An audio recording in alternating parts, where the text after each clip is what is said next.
Hey everyone, it's Erin with Hail Varsity. I'm joined by Greg, also of Hail Varsity, and we are coming to you from Memorial Stadium. In fact, we are recording this video for the second time because the first time the audio just did not want to work for us, so we had to wait until we saw each other again. Yeah. So all the TV magic, you're getting stadium lights, everything. But we are here for another recruiting question of the week, which, by the way, I am all out of sorts. I didn't call you the recruiting extraordinaire again. It's fine. I deserved it. It's fine. Okay. It's fine. All right. It's all right. It's fine. Greg is the recruiting extraordinaire, which is why we even have him here right now, so we can answer your question, which this week's question actually comes from Gary on Twitter. And he wanted to know just a little bit about priorities for Nebraska with the 2023 class. Now, we assume 2023. He did not specify, but he did. We both kind of assumed. That's where we thought he was going. So, Greg, when we look at the 2023 class, knowing, Nebraska's got a lot of work cut out for it right now in 2022, but let's just wipe this one to the side for now and look ahead to 2023. Let's talk priorities. All right. I think the first thing that you always have to start with in this case when you look at 2023 is pass rusher.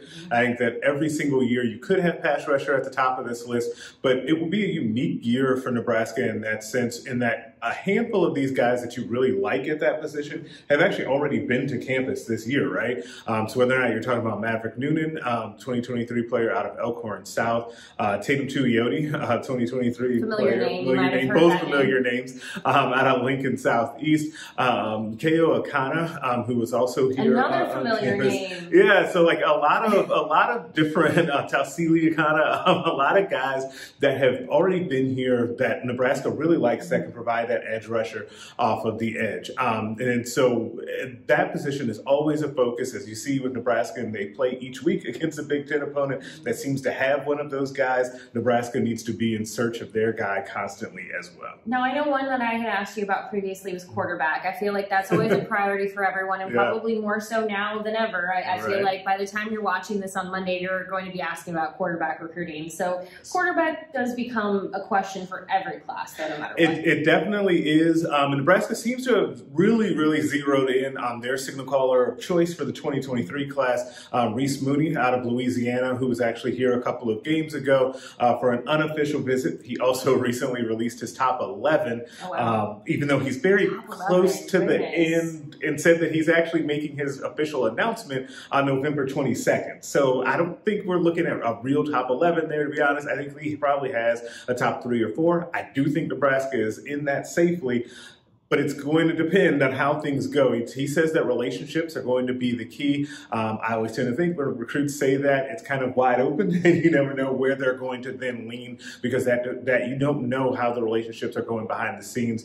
And so we'll see on November 22nd with how it goes with Reese Mooney and his decision. But then Nebraska will also then, if he is not the choice, or if Nebraska is not his choice, then Nebraska will have to pivot to other guys, and there's plenty of time left for that. So one last position group I know we asked about last time. It was also on defense. It is cornerback. Cornerback is always not quarterback. Not which quarterback. Is what happened last time. Is I confused. I thought I said quarterback, and I was like, well, it always is. Okay. Yeah, no, corner on the defense. The guys on the outside locking down receivers. That guy. I think Nebraska needs to focus in on securing a lockdown cornerback, not someone that can necessarily play either or with safety or cornerback. Even though I know they like to do that. I think that you see so many good wide receivers in the Big Ten that you really need a guy that can specialize in that, a la Cam Taylor-Britt, as we see on the current team. And so I think that will always be an ongoing situation for Nebraska as well. Well, it's always an interesting topic because I know a lot of you have asked about 2022. So if you're like, well, look, I just want to know about 2022, we have you covered. In fact, right here on this YouTube channel, all of these recruiting questions of the week are, and then we have a specific Nebraska recruiting sub-channel within our YouTube channel. So go check that out, and there's plenty there to go dive into, get more information on. But you can also just bookmark the recruiting notebook. It goes live Sunday through Thursday, 6 p.m. Central, but specifically on Mondays, it's dedicated to diving into this topic that you asked, just even more, like Greg just dives into it further. Right. So you should go check that out this evening, 6 p.m. Central at hailvarsity.com. But go ahead and subscribe to this YouTube channel. Go follow Greg at Greg Smith HV. You can send your questions to him directly. You can send them to Hail Varsity at Hail Varsity. Leave them in the comments of this video. But we do appreciate you just tuning in, joining us every week, because I know, especially right now as we get closer to the early signing period, there are a lot of questions with recruiting. There are also a lot of, I know there are a lot of recruiting questions, especially with Nebraska being 3-6 right now. And the final thing I'll say on this is that those priorities are always a moving target, right? So as we move through the finish of this season and as you get into the beginning of next season, those priorities change depending on how the roster makeup changes for Nebraska as well, which is what kind of makes kind of analyzing the positions of need a lot of fun. It is, and we do appreciate you as always, because you are the reason. You make this fun, you make us able to continue doing this, so thank you for joining us through the ups and downs and everything in between. We will be back this week with more from Nebraska as Nebraska prepares for Ohio State, but we will also be back next week with a recruiting question of the week. So go ahead and leave those comments now or send them directly to Greg, and we'll be back next Monday.